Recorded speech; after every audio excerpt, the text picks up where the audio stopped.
Boa noite, meus e minhas guerreiras do sono, guerreiros e guerreiras da noite, soldados do sono. Hoje trazendo mais um episódio sobre antiguidade, respeitando a votação democrática, né? Entrando aí no espírito das eleições que aconteceram nesse domingo, dia 6, né? de outubro de 2024. Respeitando então a vontade das urnas, das enquetes de Instagram, trago mais um episódio sobre antiguidades e sobre o Brasil, que foi o país que venceu a modalidade na última enquete. E hoje eu trouxe uma antiguidade muito legal, um conjunto, né, de antiguidades. Vocês vão ver aí pela fotografia, o template do, do episódio.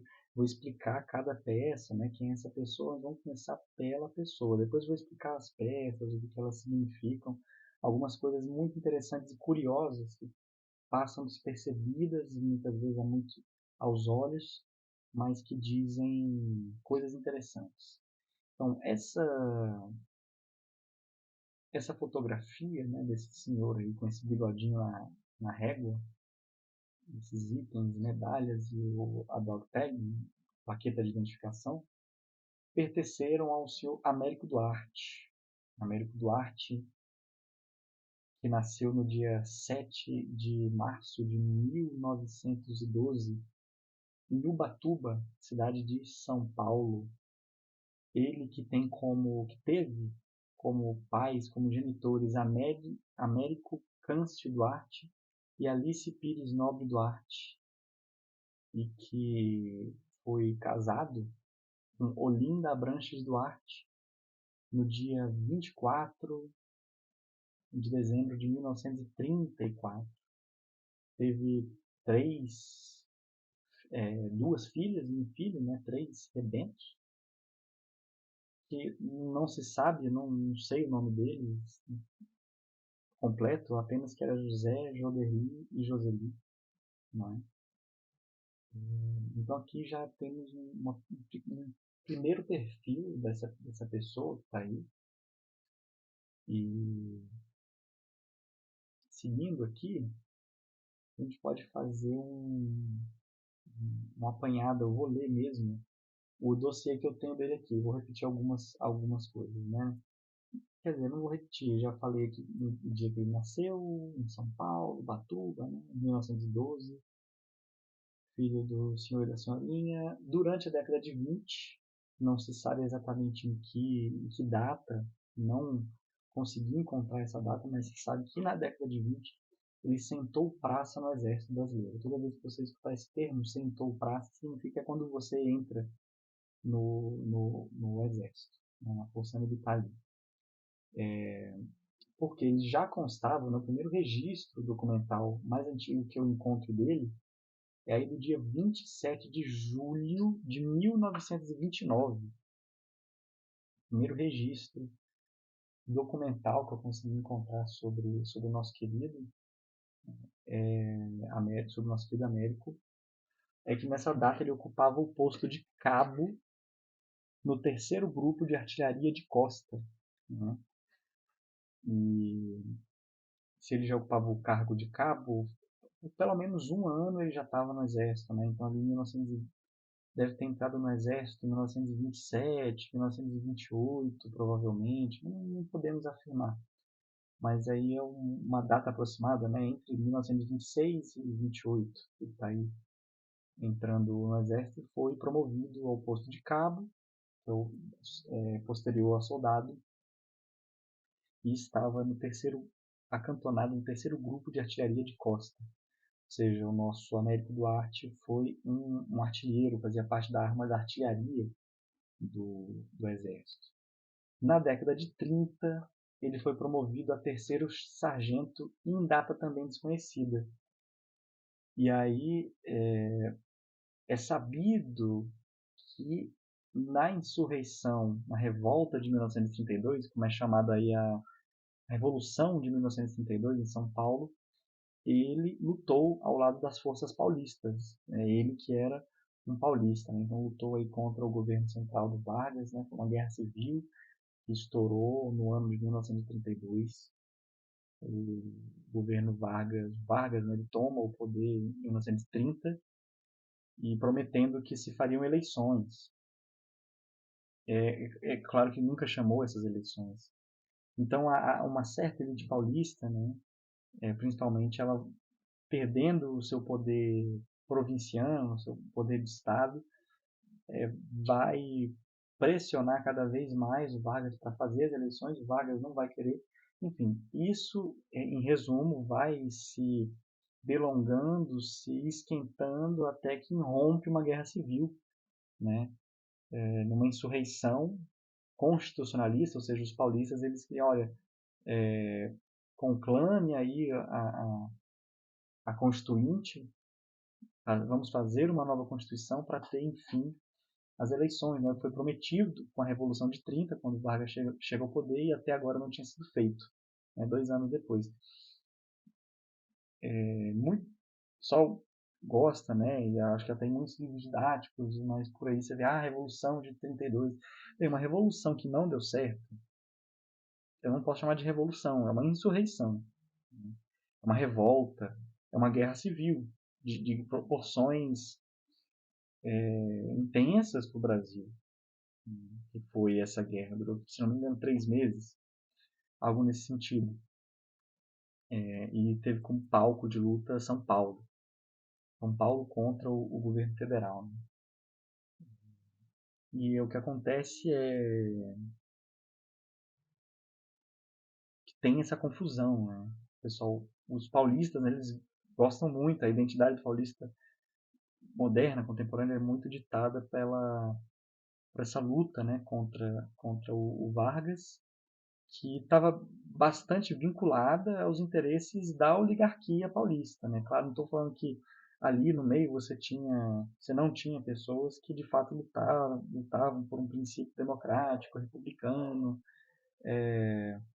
e assim por diante, né? Ou que viam naquele tensionamento uma oportunidade de democratizar a Revolução de 30, ainda que não concordasse com as propostas da elite paulistana, que estava muito interessada, né, em promover esse desafio ao governo Vargas para reaver muitos dos seus privilégios. Né? Então veja que é complicado.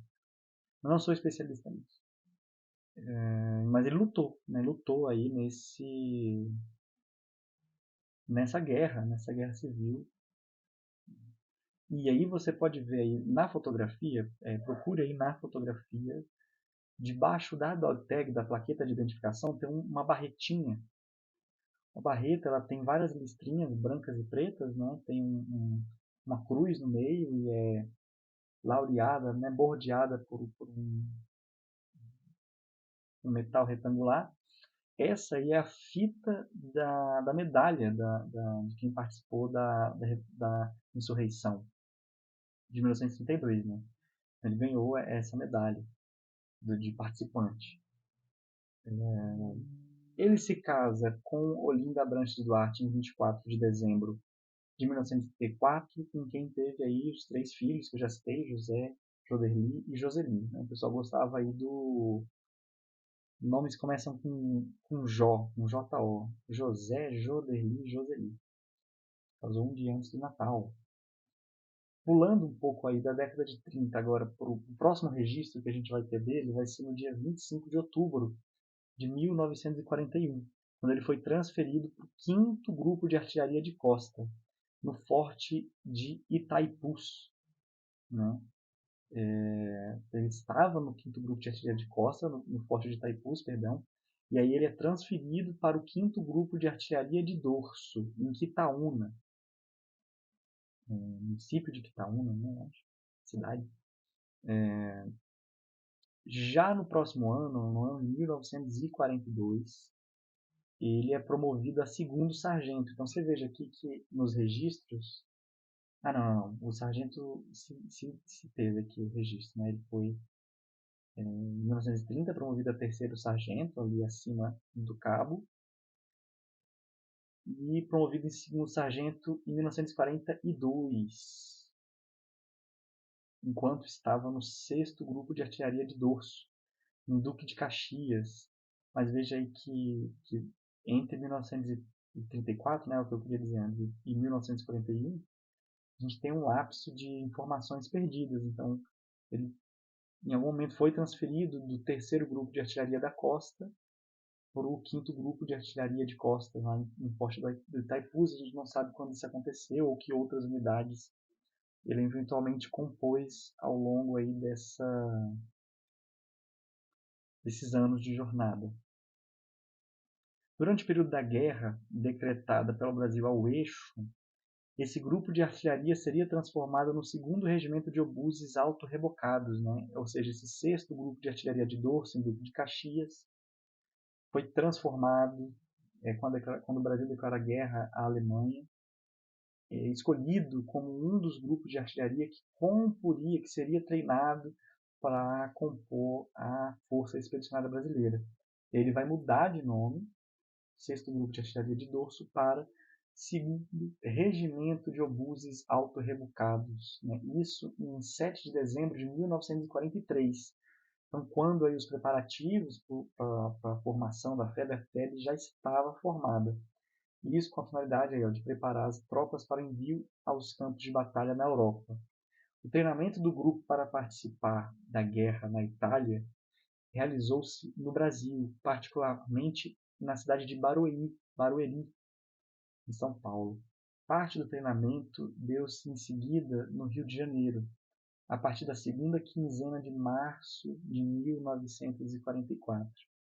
Em abril de 44, o primeiro regimento, né, o primeiro grupo, né, do qual ele fez parte, né, era o primeiro grupo do segundo regimento de obuses auto-rebocados, já com seu efetivo completado, ficou acantonado na Vila Militar, em quartéis de madeira improvisados, no Morro do Capistrano.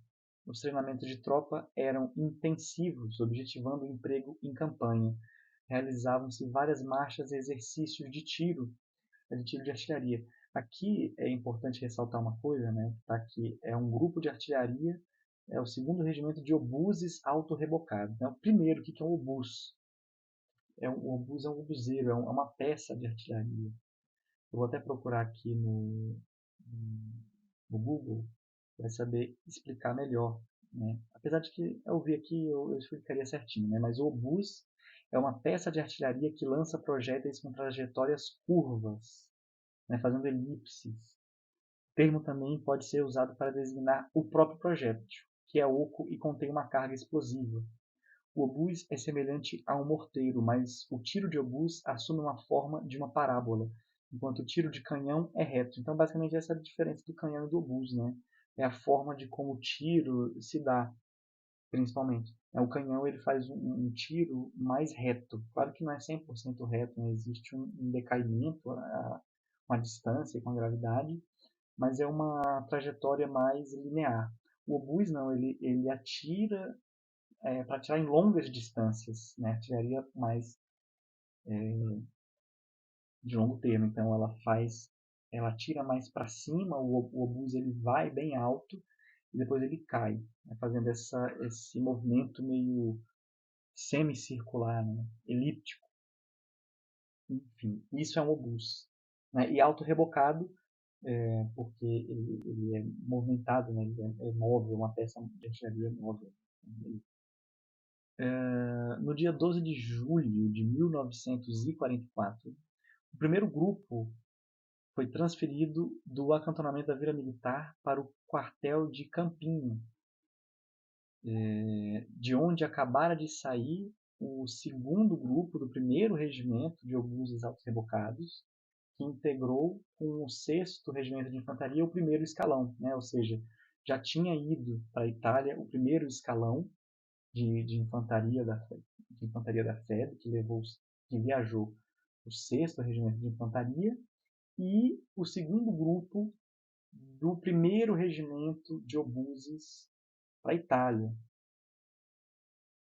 Então, o nosso Américo ele vai com o primeiro grupo do 2º Regimento de Obuses no dia 12 de julho de 44 ali para a Vila Militar, da onde seria o último posto onde as tropas eram acantonadas, aglomeradas para serem enviadas para lutar na Itália. Nesse período, no quartel em Campinho, foram oferecidas as vacinações previstas para a viagem ao exterior, ou seja, está cada vez mais perto o nosso Américo de embarcar nos campos de batalha. No dia 18 de setembro de 1944, às 13 horas da tarde, o grupo foi transportado em comboio por via férrea em vagões com cortinas arriadas para o cais do Porto do Rio de Janeiro. E ali, sobre a inscrição 2G44551, que está aí na plaquinha, na dog tag dele, na imagem, ele foi integrado ao primeiro grupo do 2º Regimento de Obuses Auto-Rebucados, que embarcou no que seria o segundo escalão do contingente de soldados enviado para a Itália. Isso às 3 horas da tarde no navio de transporte da Marinha de Guerra dos Estados Unidos, USS General Mann. E iniciou a viagem com o comandante Cordeiro de Faria, comandante de artilharia, no dia 22 de setembro de 1944, ou seja, às 3 horas da tarde do dia 22 de setembro de 44, o Américo ele já estava a bordo do navio General Mann, indo para a Itália. Uma viagem que durava aí por volta de mais ou menos 15 dias. Como a gente coloca aqui, o segundo escalão chega no porto de Nápoles, na Itália, no dia 6 de outubro de 1944. No dia 9 de outubro, o contingente é embarcado em lanchas LCI. Eram grandes lanchas de desembarque que os Estados Unidos tinham, chamava LCI. Após o desembarque das lanchas, as tropas foram conduzidas em caminhões de 2,5 toneladas para acampamento em San Rossori, aos arredores de Pisa. Então, de Nápoles eles vão para... Não esqueci agora para onde eles vão exatamente, onde eles desembarcam de lancha. Enfim, mas indo mais ao norte, A lancha era mais rápida do que ir de trem. Por isso foi de lancha, foi pelo mar. No dia 31 de outubro, o 2º Regimento de Obuses é enviado para o fronte de Barga, a fim de fazer um estágio junto ao 2º Batalhão do 6º Regimento de Infantaria, que já era mais experiente, já estava ali em combate havia alguns meses. Então, toda nova unidade ela não é posta em combate imediatamente. Pelo menos em um setor de combate mais duro, mais rígido. Você envia algumas tropas para fazer estágio, ou você envia a tropa para uma região de combate menos intensa, para que hajam esse aprendizado. No dia 13 de novembro de 44, o grupo, tendo recebido já todo o material de combate, munições, capacete, uniformes, plaquetas de identificação, enfim, deslocou-se para a frente de batalha, na direção de Porreta Terme, partindo de Castel di Cassio ao anoitecer. O destino da bateria era a região de Cadicésio, em Savignano. Lá as posições foram ocupadas e preparadas para abrir fogo. No dia 12 de novembro de 1944, o 2º Regimento de Obuses, junto com outros grupos de artilharia, iniciaram seu estacionamento em Castel de Cassio, no Vale do Reno. Ainda em novembro, a partir do dia 15, os grupos de artilharia da 1ª Divisão Expedicionária brasileira recebem uma nova designação, ou seja, um novo nome. E assim eles passam a ser designados com nome de grupos. Então, o regimento, o 2º Regimento de Obuses Auto-Rebocados, como até então era chamado, do Américo Duarte, passa a ser chamado de terceiro grupo de artilharia. Você tinha 4 grupos de artilharia. Então ele foi colocado ali, mudou o nome, né, e passou a ser o terceiro grupo. Agora o nome é terceiro grupo. Mas é a mesma coisa, as mesmas armas ali e tudo mais.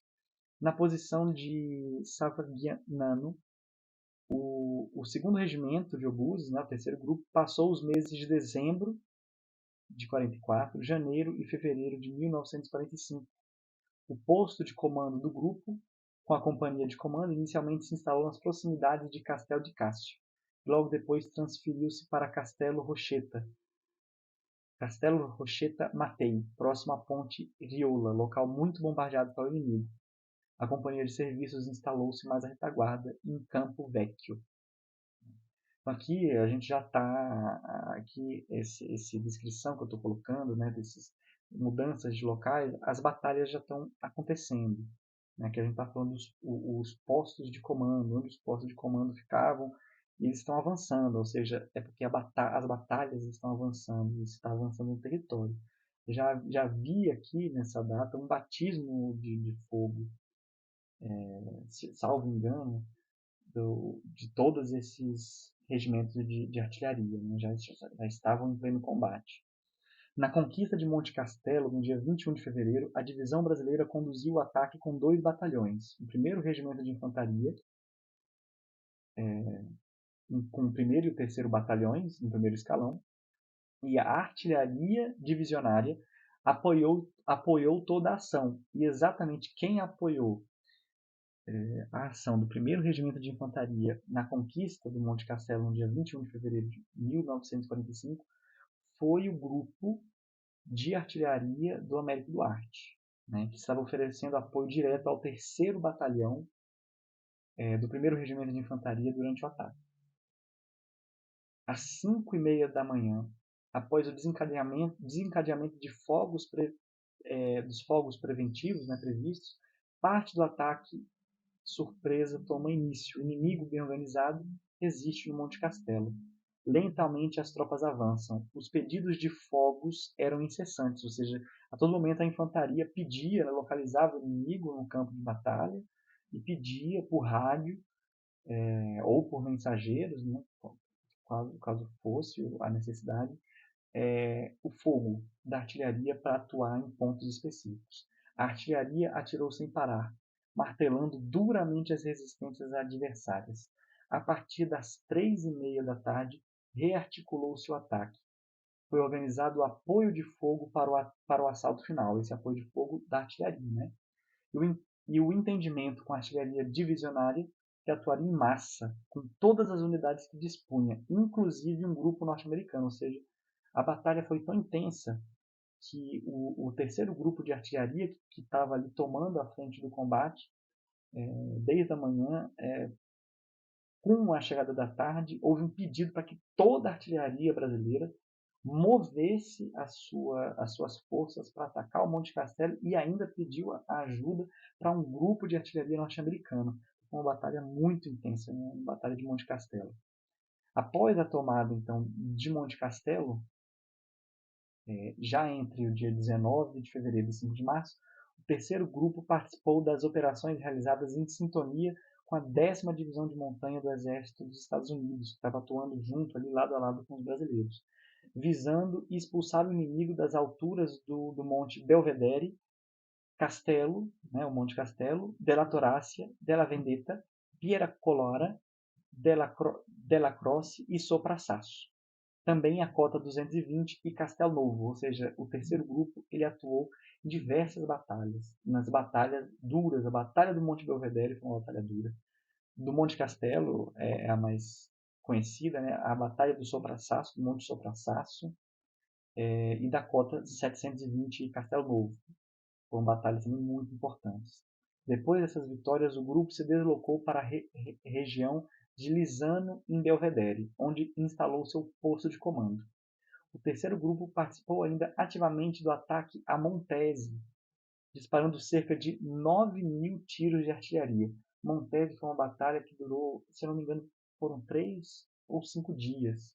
Então você imagina que um grupo de artilharia, e tinham 4, um grupo de artilharia, durante 3 dias, né, em 3 dias, foram 3 dias, isso mesmo, 3 dias de combate, dispararam nada mais nada menos que 9.000 tiros de artilharia. Apenas um grupo, eram 4, não é?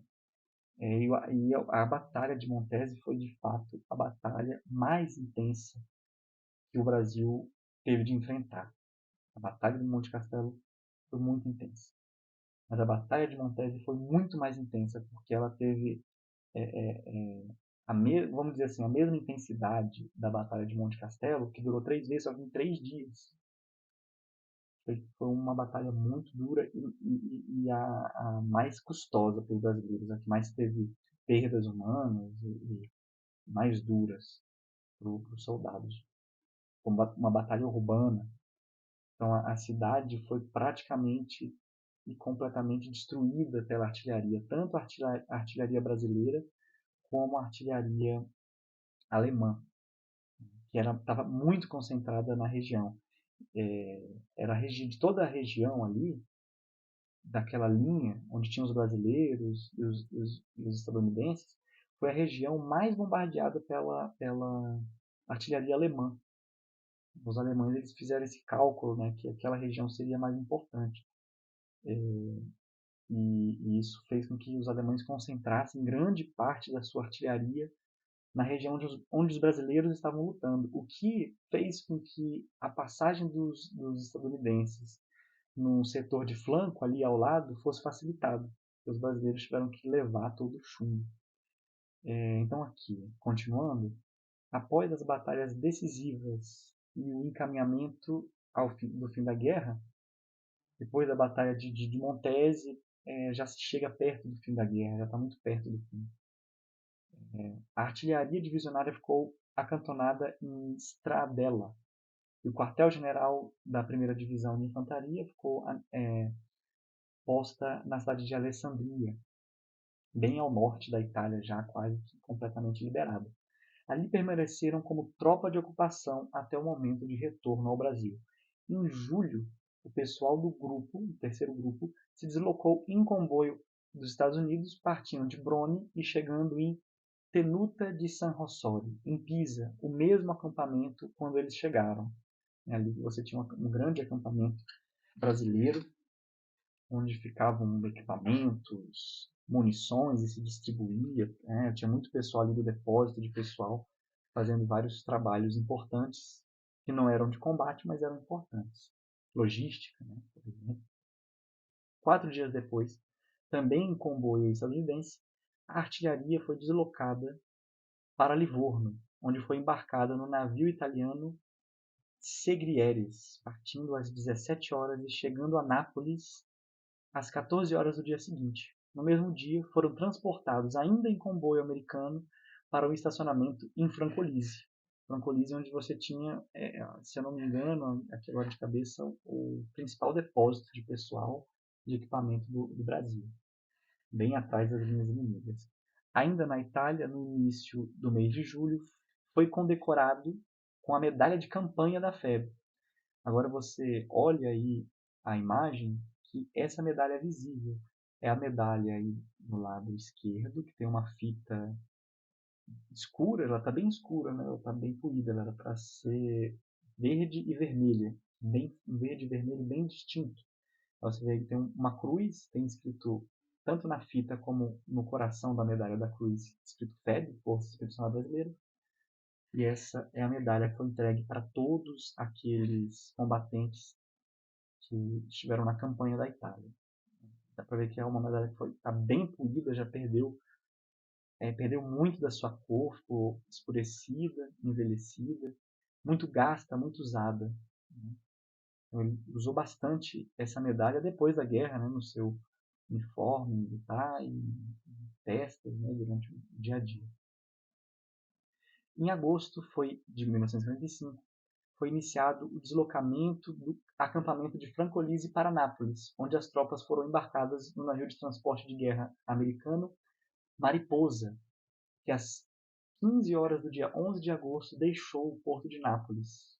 E assim, né, se acabava a epopeia, pelo menos do segundo escalão de brasileiros que embarcou para para a Itália, né? É engraçado que os escalões, né, eles, da mesma ordem que eles foram, eles voltaram. O primeiro escalão foi em julho de 44, voltou, foi o primeiro a voltar. O segundo escalão foi o segundo aí, o segundo a voltar. E assim sucessivamente, né? Todos os 5 escalões de soldados que foram mandados para a Itália. E chegou no Rio de Janeiro no dia 22 de agosto de 1945, claro que com festa, né? Ali, ó, ao entrar na Baía da Guanabara, às 8h45 da manhã, o navio foi saudado com uma salva de tiros por todas as fortalezas, tendo atracado às 10 horas e iniciado o desembarque às 12 horas, meio-dia. Na hora do almoço, uma hora boa para desembarcar para chegar no Brasil, uma hora mais animada.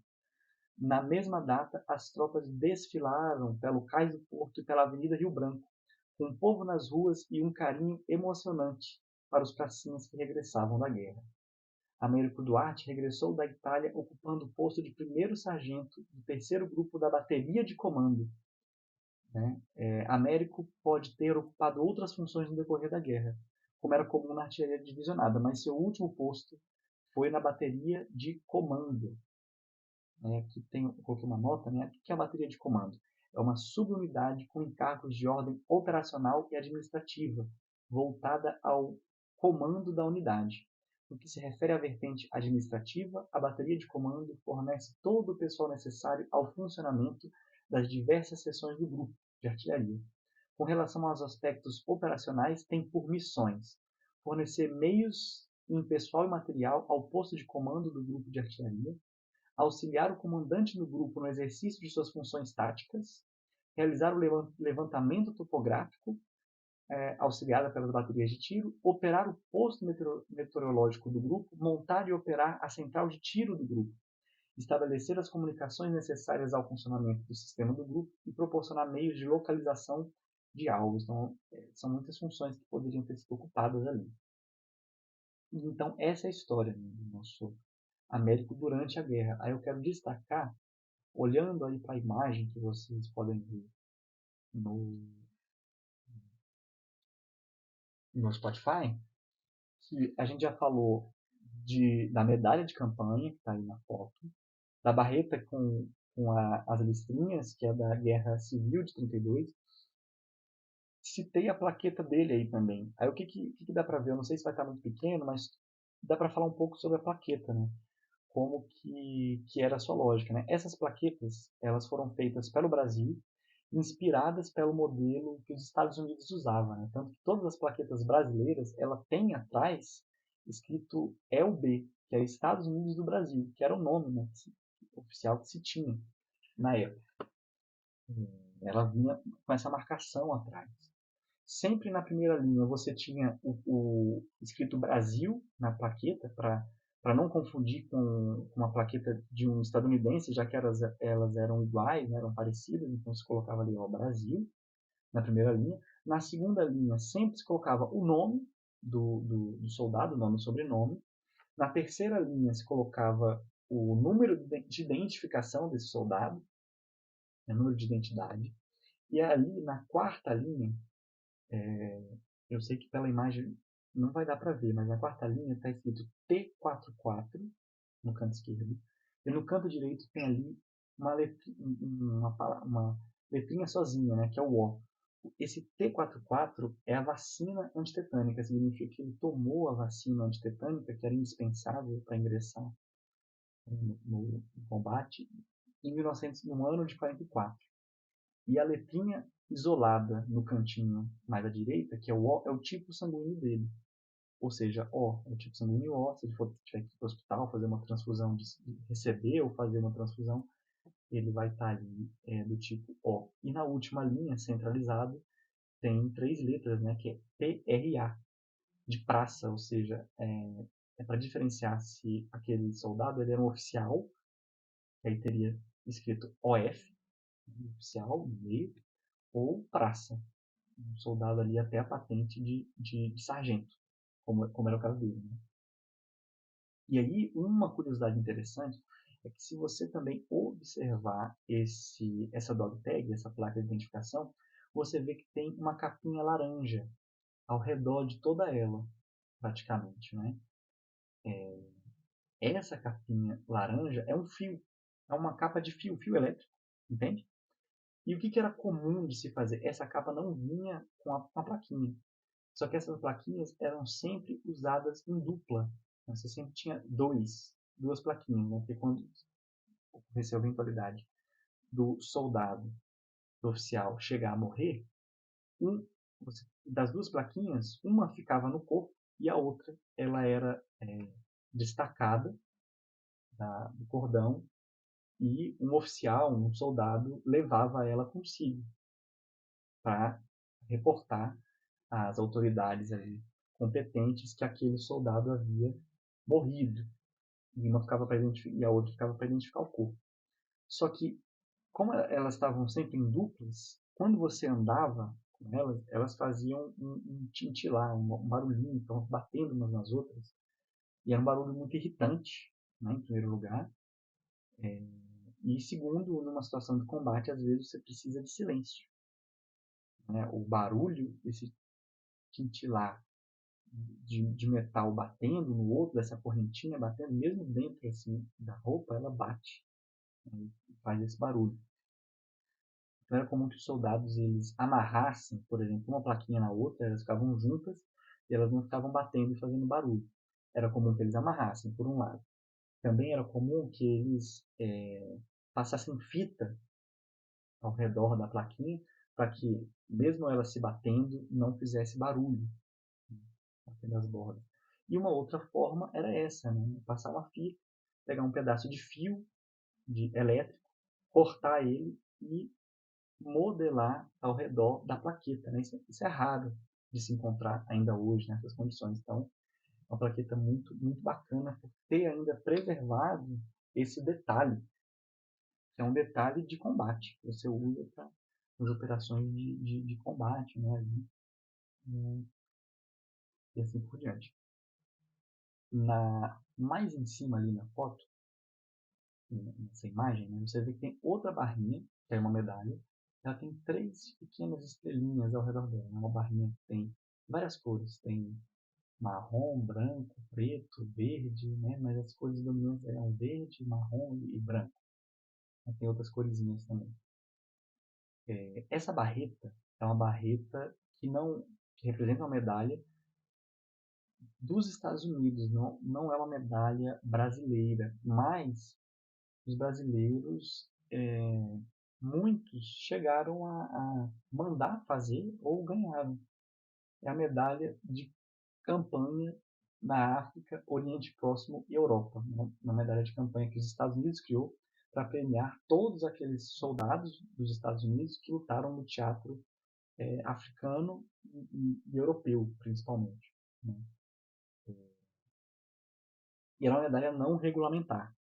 Ou seja, os brasileiros não podiam usar ela, não podiam ganhar, mas eles mereciam, né? Até por fazerem parte, o Brasil mandou uma divisão de exército que estava integrada ao exército americano. Então, os Estados Unidos poderia conceder a medalha para os soldados, assim como concedeu outras medalhas, né? Concedeu medalha de bravura, e muitos brasileiros ganharam essas medalhas de bravura, né, em combate pelos Estados Unidos, né, com reconhecimento dos Estados Unidos.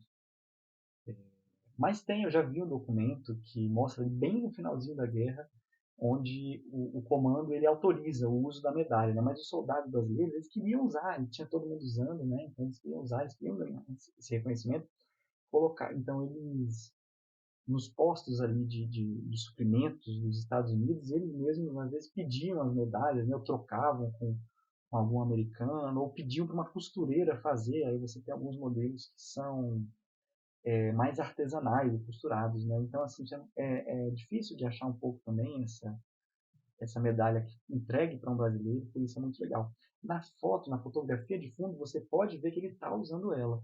Ele está usando tanto a medalha de campanha, essa que tem a fita, né, e o pingente ali, como a barreta de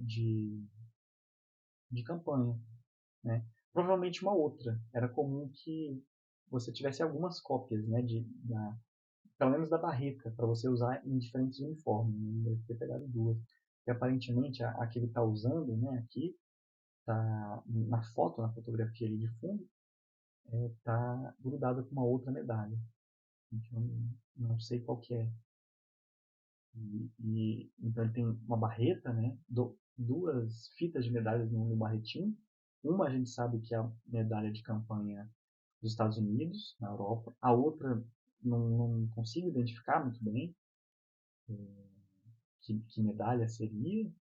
E ali embaixo, né, da barreta tem dá para ver a fita da medalha de campanha da FEB e uma outra medalhinha pequenininha que também é não identificada, né, devia ser um souvenir que ele ganhou por ter passado numa cidade. Existia essa tradição na Itália de, ao se conquistar uma cidade, se libertar uma cidade, que aquela cidade, que naquela cidade se comprasse alguma medalha que representasse a vitória ali, de alguma maneira.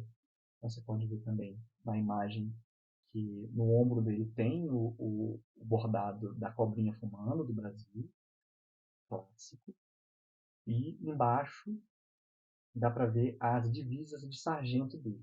São essas listrinhas pretas, tem uma branca no meio, que significam aí o posto de sargento, primeiro sargento. Né? Então essa é a história do nosso Américo durante a guerra, mas não apenas. Ele tem uma história muito interessante no pós-guerra, mas eu vou contar essa história num próximo episódio, vai ficar dividido em dois, porque esse aqui já tem 40 minutos. Então, por hoje é só. Próximo episódio, vou estar contando o resto da história do veterano Américo Duarte, que é uma parte tão incrível quanto a de ter lutado na Segunda Guerra Mundial, né? Porque ele foi um militar legalista quando do golpe militar de 64, ele foi contra o golpe. A gente tem essa impressão que de que os militares, todos eles, né, eram golpistas, etc. Hoje em dia a gente pode dar uma generalizada, assim. Hoje em dia, infelizmente, pelo menos o comando, né?